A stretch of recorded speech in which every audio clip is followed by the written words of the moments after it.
আসসালামু আলাইকুম। আজ আমরা সংবিধান সম্পর্কিত কতগুলো গুরুত্বপূর্ণ প্রশ্ন এবং উত্তর দেখব, যেগুলো বিভিন্ন চাকরি পরীক্ষা সহ প্রতিযোগিতামূলক পরীক্ষার জন্য অত্যন্ত গুরুত্বপূর্ণ। রাষ্ট্রপতির মেয়াদকাল কার্যভার গ্রহণের কাল থেকে 5 বছর। একজন ব্যক্তি বাংলাদেশের রাষ্ট্রপতি হতে পারবেন সর্বোচ্চ 2 মেয়াদকাল।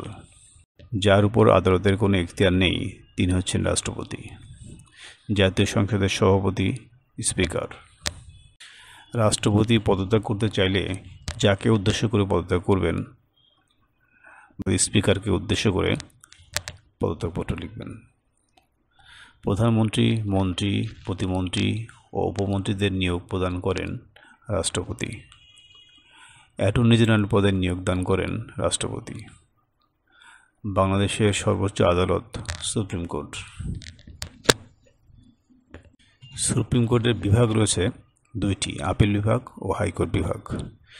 সুপ্রিম কোর্টের বিচারপতিদের সর্বোচ্চ বয়স 67 বছর পর্যন্ত।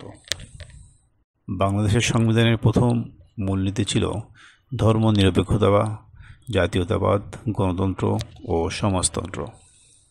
যে আদেশ বলে সংবিধানের মূলনীতি ধর্মনিরপেক্ষতা বাদ দেওয়া হয়, সেটি ছিল 1978 সনের দ্বিতীয় ঘোষণাপত্র আদেশ নম্বর 4 এর 2 নম্বর তফসিল বলে।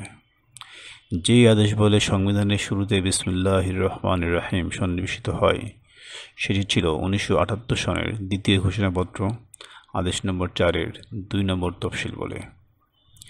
যে আদেশ বলে বাংলাদেশের নাগরিকগণ বাংলাদেশি বলে পরিচিত হন, সেটি ছিল 1978 সনের দ্বিতীয় ঘোষণাপত্র আদেশ নম্বর 4 এর দ্বিতীয় তফসিল বলে। যে আদেশ বলে সংবিধানের গণতন্ত্র ও মৌলিক মানবাধিকারের নিশ্চয়তা দেওয়া হয় আমাদেরকে, সেটি হচ্ছে 11 নম্বর অনুচ্ছেদ।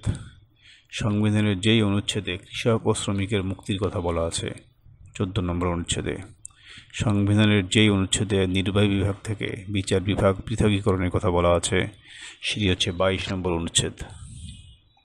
সকল নাগরিক আইনের চোখে সমান এবং আইনের সমান আশ্রয় লাভের অধিকারী, সংবিধানের যে অনুচ্ছেদে উল্লেখ আছে সেটি হচ্ছে 27 নম্বর অনুচ্ছেদ। জীবন ও ব্যক্তি স্বাধীনতার অধিকার রক্ষিত রয়েছে যে অনুচ্ছেদে, সেটি হচ্ছে 32 নম্বর অনুচ্ছেদ, তৃতীয় ভাগ। গ্রেপ্তার ও আটক সম্পর্কিত রক্ষা কবচের কোন অনুচ্ছেদ? তৃতীয় ভাগ, 33 নম্বর অনুচ্ছেদ।